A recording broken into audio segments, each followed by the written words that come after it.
Assalamualaikum warahmatullahi wabarakatuh. Alhamdulillahirabbil alamin wa bihi nasta'inu ala umuri dunya waddin. Wassalatu wassalamu ala asrofil anbiya'i wal mursalin Sayyidina Muhammadin wa ala alihi wa sahbihi ajma'i. Ashhadu an la ilaha illallah wa ashhadu anna Muhammadan abduhu wa rasuluh. Anak-anak semuanya yang berbahagia, alhamdulillah pada kesempatan kali ini kita masih bisa bertemu kembali untuk belajar bersama mata pelajaran Pendidikan Agama Islam dan Budi Pekerti kelas 10. Anak-anak semuanya, sebelum kita memulai kegiatan pembelajaran hari ini, alangkah baiknya kita berdoa terlebih dahulu agar diberi kemudahan, kelancaran, dan ilmunya bermanfaat bagi kehidupan kita di dunia dan di akhirat. Mari anak-anak semuanya, kita berdoa bersama agar diberi kemudahan dan kelancaran dalam belajar hari ini. A'udzu billahi minasyaitonir rajim. Bismillahirrahmanirrahim. Raditu billahi rabba wa bil islami dina wa bi Muhammadin nabiyyan wa rasulah.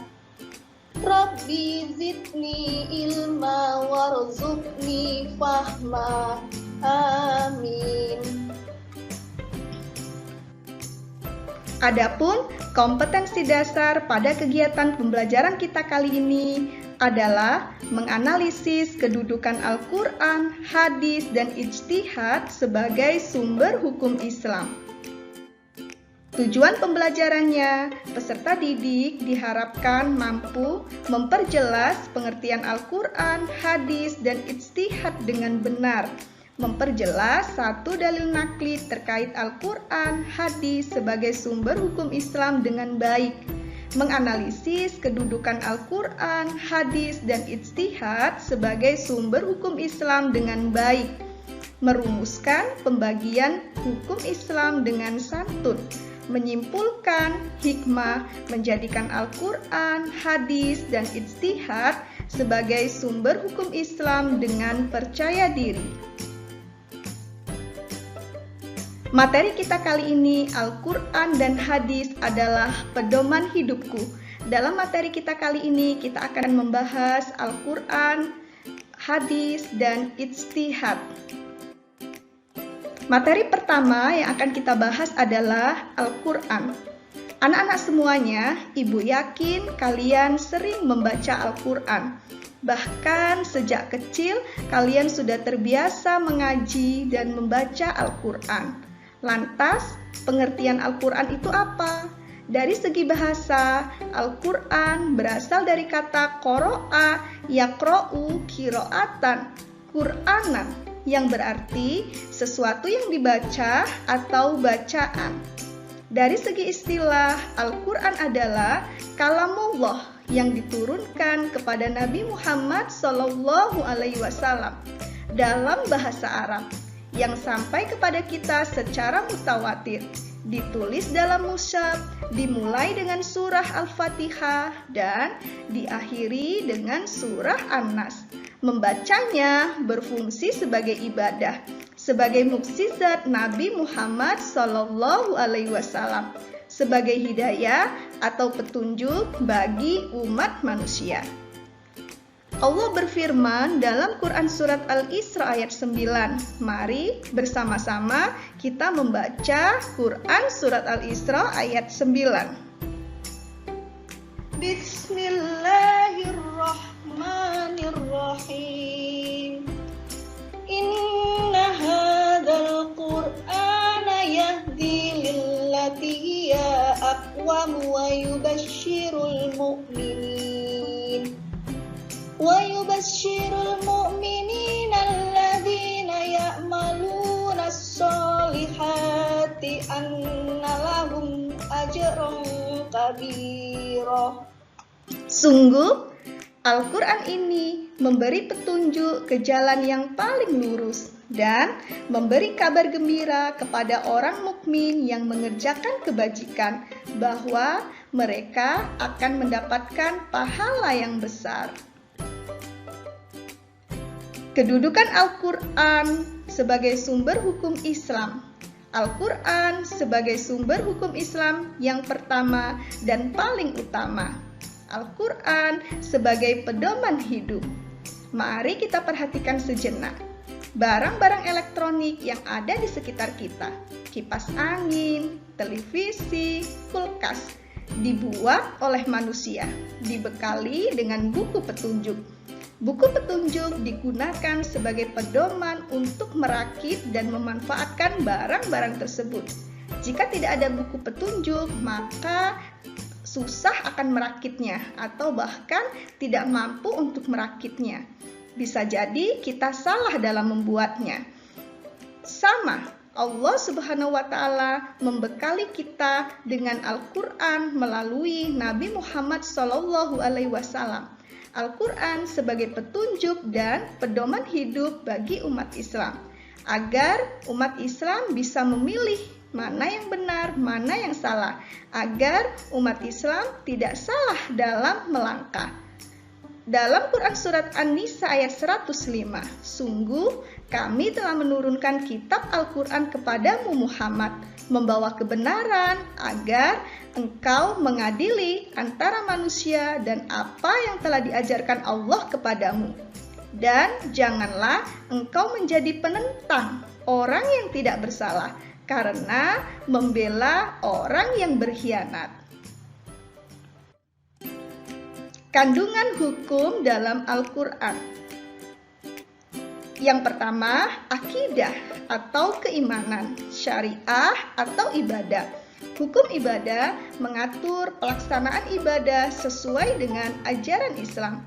Hukum muamalah mengatur interaksi manusia dengan sesama manusia. Akhlak atau budi pekerti. Selanjutnya kita akan belajar mengenai hadis. Secara bahasa, hadis berarti perkataan atau ucapan.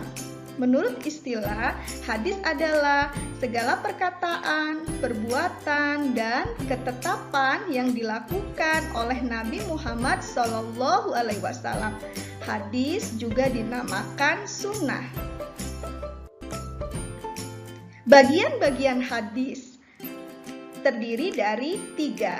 Sanad, orang yang menyampaikan hadis dari Rasul sampai pada kita. Matan atau isi hadis. Dan rawi, orang yang meriwayatkan hadis. Kedudukan hadis atau sunnah sebagai sumber hukum Islam. Kedudukan hadis atau sunnah sebagai sumber hukum Islam adalah sebagai sumber hukum Islam yang kedua setelah Al-Quran. Barang siapa menaati Rasul Muhammad, maka sesungguhnya ia telah menaati Allah Subhanahu wa Ta'ala. Dan barang siapa berpaling darinya, maka kami tidak mengutusmu Muhammad untuk menjadi pemelihara mereka. Quran Surat An-Nisa ayat 80. Fungsi hadis terhadap Al-Quran. Yang pertama, hadis menjelaskan ayat-ayat Al-Quran yang masih bersifat umum. Hadis memperkuat pernyataan yang ada di dalam Al-Quran. Hadis menerangkan maksud dan tujuan yang ada di dalam Al-Quran. Hadis menetapkan hukum baru yang tidak terdapat di dalam Al-Quran. Macam-macam hadis. Hadis dari segi perawinya terbagi menjadi 3. Yang pertama, hadis mutawatir. Hadis yang diriwayatkan oleh banyak perawi, baik dari kalangan para sahabat maupun generasi sesudahnya, dan dipastikan di antara mereka tidak bersepakat dusta. Hadis masyhur. Hadis yang diriwayatkan oleh 2 orang sahabat atau lebih yang tidak mencapai derajat mutawatir, namun setelah itu tersebar dan diriwayatkan oleh sekian banyak tabi'in sehingga tidak mungkin bersepakat dusta. Hadis ahad. Hadis ahad adalah hadis yang hanya diriwayatkan oleh satu atau dua orang perawi sehingga tidak mencapai derajat mutawatir. Hadis ahad terbagi menjadi 4. Yang pertama, hadis sahih. Hadis yang diriwayatkan oleh perawi yang adil, kuat hafalannya, tajam penelitiannya, sanadnya bersambung kepada Rasulullah SAW. Tidak tercelah dan tidak bertentangan dengan riwayat orang yang lebih terpercaya. 2. Hadis hasan. Hadis yang diriwayatkan oleh perawi yang adil, tetapi kurang kuat hafalannya. Sanadnya bersambung, tidak cacat, dan tidak bertentangan. 3. Hadis dhaif. Hadis yang tidak memenuhi kualitas hadis sahih dan hadis hasan. 4. Hadis maudhu. Hadis yang bukan bersumber kepada Rasulullah SAW. Hadis maudhu disebut juga dengan hadis palsu. Materi selanjutnya, ijtihad.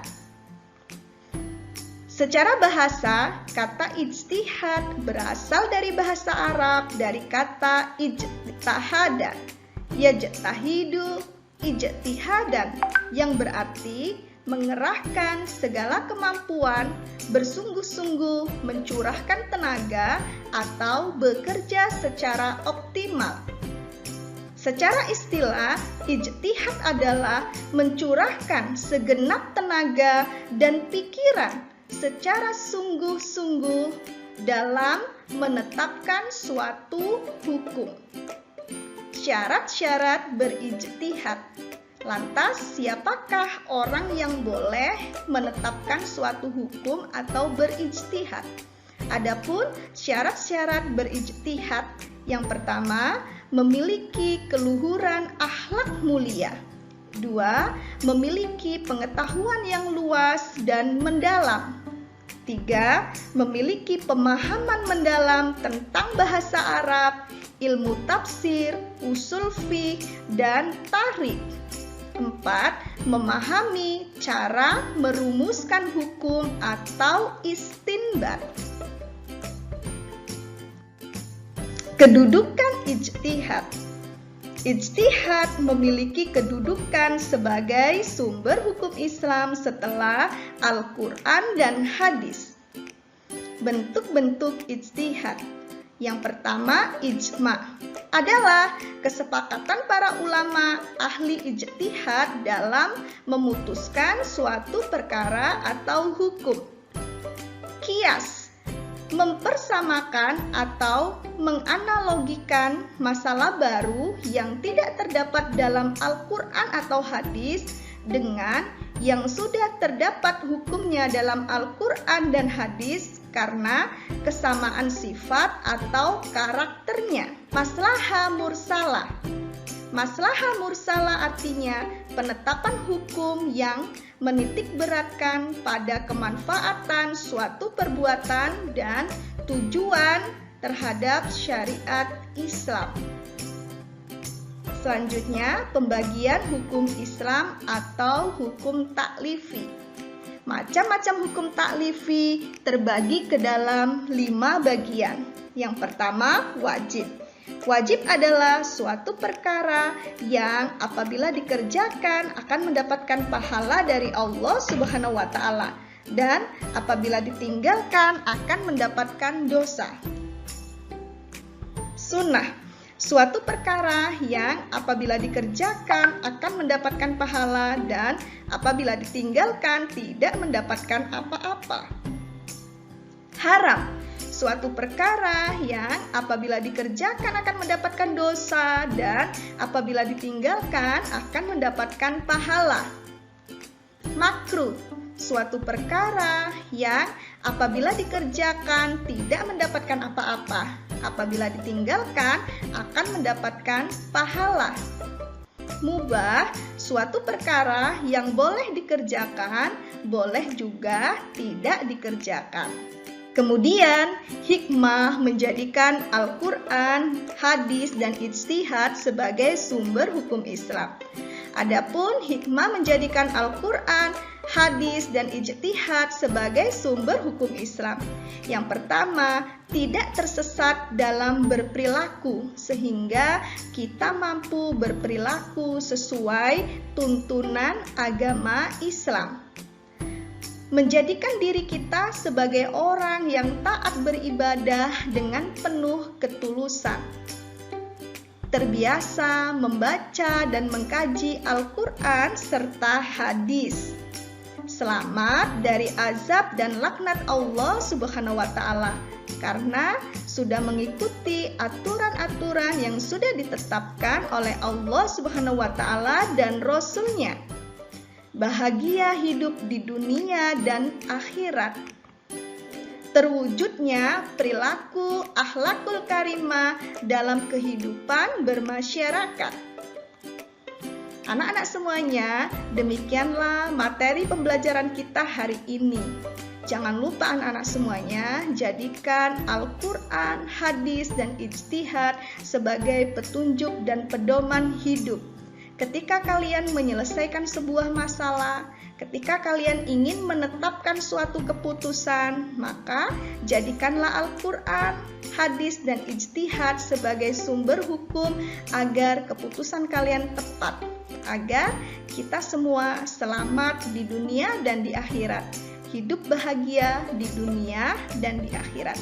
Jangan lupa anak-anak semuanya membaca Al-Quran agar mendapatkan pahala dari Allah Subhanahu wa Ta'ala.